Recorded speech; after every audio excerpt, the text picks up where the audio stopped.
ভাওনা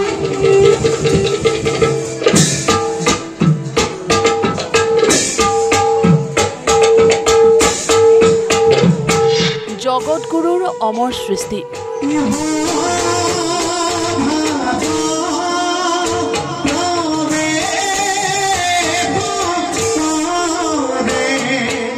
য'ত থাকিব লাগে ভক্তি থাকিব লাগে আবেগ আৰু শ্ৰদ্ধা আৰু এনপত্ৰ নাগ সাম্ৰাজ্যৰ অধীশ্বৰ মই নামৰ বাসুকী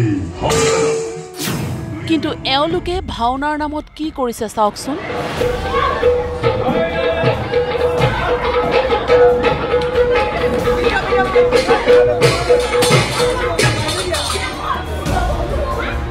কৰবাত যদি চুলি আন কৰবাত আকৌ চকীত বহি খোল বজাইছে বায়নে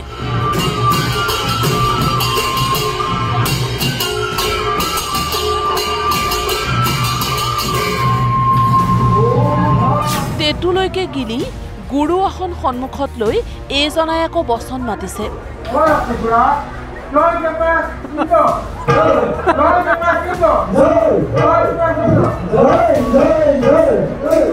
ভাৱৰীয়াৰ যি ভাও নুঘূৰে হাত ভৰিও নচলে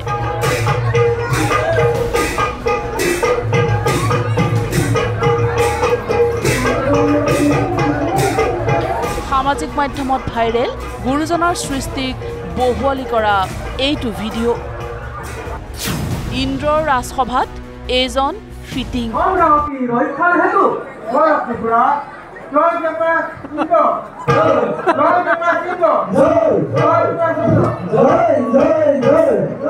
জগতগুৰু যুগনায়ক মহাপুৰুষ শ্ৰীমন্ত শংকৰদেৱৰ অমৰ সৃষ্টি ভাওনা যাক লৈ আমি গৌৰৱ কৰোঁ আমাৰ অসমীয়া জাতিৰ স্বাভিমান আমাৰ পৰিচয় কিন্তু ভাওনা বুলিলে আচলতে ভক্তিৰ অবিহনে ভাওনা হ'ব নোৱাৰে মই এটা পটককৈ চমুকৈ এটা কথা ক'ম যে আমি ভাওনাঘৰত আমি দেখিবলৈ পাওঁ সদায় অগ্নিগড় স্থাপন কৰা হয় অগ্নিগড় হৈছে ভক্তিৰ প্ৰতীক য'ত নগছ বন্তি প্ৰজ্বলিত কৰে ইয়াৰ অৰ্থ এইটো যে আমি যেতিয়া ভাওনা কৰিবলৈ যাওঁ তাত ভক্তিৰ প্ৰয়োজন হ'ব আগতে আমি ভাওনা লঘোণে ভোকে ব্ৰতত থাকি আমি ভাও কৰিছিলোঁ কিন্তু এতিয়া সেইটো নহয় এতিয়া ভাৱৰীয়া দেখিছোঁ সুৰামত্ত হৈ ভাও গাইছে এতিয়া ভাৱৰীয়াৰ লগৰ মানুহে দোহাৰৰ মানুহে চকীত বহি খোল বজাইছে ভাওনাৰ মাজত কাজিয়াৰ সৃষ্টি হৈছে ইমান মানে আমি বেয়া পাইছোঁ আমি আচলতে ভাওনাৰ লগত জড়িত থাকি আমি আজি অসমীয়া বুলি ভাওনাৰ ক্ষেত্ৰত আমি নিজকে অসমীয়া বুলি ক'বলৈ লাজ পোৱা হৈছোঁ এই দৃশ্য গোলাঘাট জিলাৰ দেৰগাঁৱৰ ফুকন নগৰৰ নামঘৰৰ ভিতৰত কি চলিছে এবাৰ ভালদৰে চাওকচোন ভাৱৰীয়াক চুলিত ধৰি প্ৰহাৰ কৰি চূড়ান্ত অসভ্যালি এটা পৰিয়ালৰ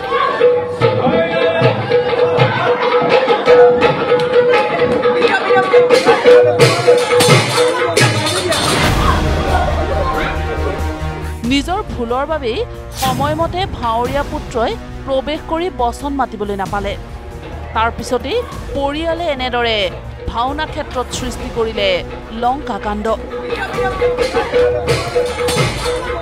প্ৰহাৰ কৰে জান বৰা নামৰ এজন যুৱকক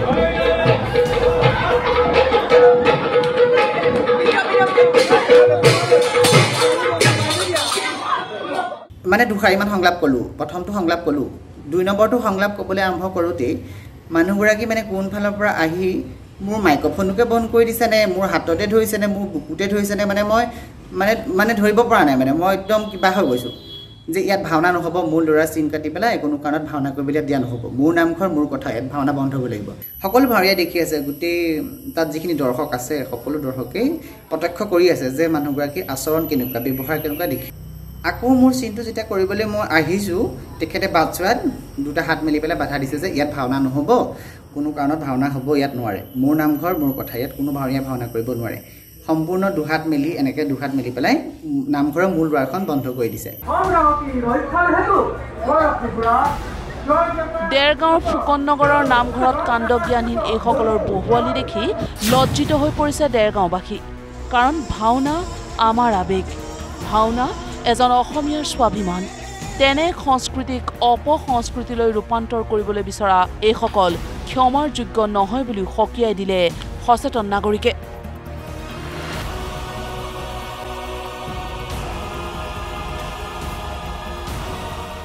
মই ধিক্কাৰ দিছোঁ যিসকলে আমাৰ ভাওনাক সংস্কৃতিক অপসংস্কৃতিলৈ লৈ গৈছে। আধুনিকতাৰ নামত ভাওনাক যি মানে বিভৎস ৰূপ দিছে, এয়া আচলতে অতি নিন্দনীয় আৰু আমি আচলতে গৰিহণা দিছোঁ। এইসকল এই কথাবিলাকৰ পৰা বিৰত থাকক, নহ'লে আমি ভৱিষ্যতে এনেধৰণৰ ভাওনা শিল্পীৰ ওপৰত আমি ৰাজহুৱাভাৱে বিহিত ব্যৱস্থা ল'বলৈ বাধ্য হ'ম। আমি কোনো কাৰণতে ভাওনাক অপসংস্কৃতিলৈ নিয়াটো কোনো কাৰণতে নিবিচাৰোঁ। আপুনি সুধোতে আচলতে মই লাজ পাইছোঁ এই বিষয়ে ক'বৰ কাৰণে। কথাটো হ'ল কি, এইটো আচলতে নৈতিক স্খলন এটা, জাতিৰ পতনৰ লক্ষণ। এইবিলাক মানুহে আচলতে সমাজ ধৰি ৰাখিব নোৱাৰে। আৰু মহাপুৰুষ এজনৰ সৃষ্টিৰাজিক সমাজত প্ৰতিষ্ঠা কৰিবলৈ যাওঁতে যিমান অশ্লীল গালি গালাজ, ভাৱৰীয়াক মাৰপিট কৰা, নাক বন্ধ কৰি দিবলৈ চেষ্টা কৰা বা নাক বন্ধও কৰি দিছে, এইবিলাকে আচলতে তেওঁ নিজৰ চৰিত্ৰবিলাকহে উদঙাই দেখুৱাইছে। এইবিলাকে সমাজৰ কাৰণে একো কৰিব নোৱাৰে। গুৰুজনাৰ অমূল্য সৃষ্টিক অপমান কৰা তৃতীয়টো দৃশ্যলৈ মন কৰক। চকীত বহি খোল বজাইছে এইজন আবায়নে। ভগৱান শিৱ আৰু সাংগোপাংগই হৰি মন্দিৰ প্ৰাংগণত কিদৰে ভাওনাৰ নামত ব্যভিচাৰ কৰিছে চাওকচোন।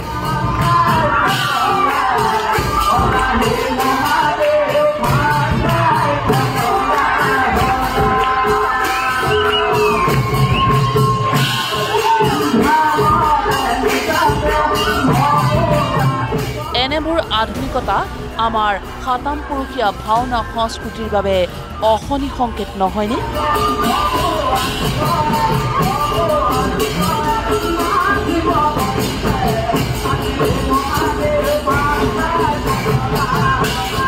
একেবাৰে দৃষ্টিকটু কথা হৈছে, যিটো আচলতে মই নিজেও ভিডিঅ'টো দেখিছোঁ, ইমান লাজ পাইছোঁ, কিবা মানে কথাটো ক'বলৈ ভাষা নাই। গতিকে এইবিলাকৰ পৰা আমি বিৰত থকাটো খুবেই ভাল।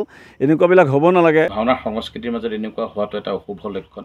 আমি ভাওনাৰ লগত জড়িত ব্যক্তি হিচাপে, আমি বহু বছৰ পৰা ভাওনা কৰি থকা ব্যক্তি হিচাপে, ভাওনাত এনেকুৱা ভাওনাত এইবোৰ ঘটনা হ'লে আমাৰ সংস্কৃতিৰ প্ৰতি এটা ভাবুকি আহিছে। সংস্কৃতিৰ এটা অশুভ লক্ষণ। এইবোৰে আমাৰ অসমীয়া সংস্কৃতিৰ আমাৰ ভাওনাৰ এই বেয়া দিশটো মানে উদঙাই দিছে। গতিকে আমি যি ভাওনাৰ মাতৃভাষা ভাওনা চলি আছে, উজনি অসমত মাতৃভাষাৰ যিটো ভাওনাৰ বৰ্তমান প্ৰসাৰ, গতিকে এই ভাওনাৰ প্ৰতি এনেকুৱা কিছুমান ঘটনাই আমাৰ ভাওনাৰ সংস্কৃতিৰ ওপৰত এটা মানে বিৰূপ প্ৰতিক্ৰিয়া আহিছে। হ'ব নালাগে।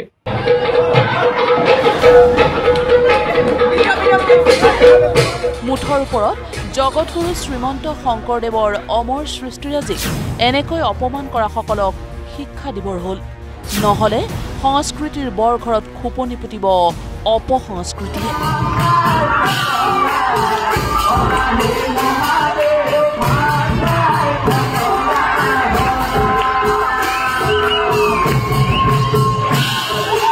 খুমটাইৰ পৰা দীপক হাজৰিকা, নিউজ লাইভ। জয়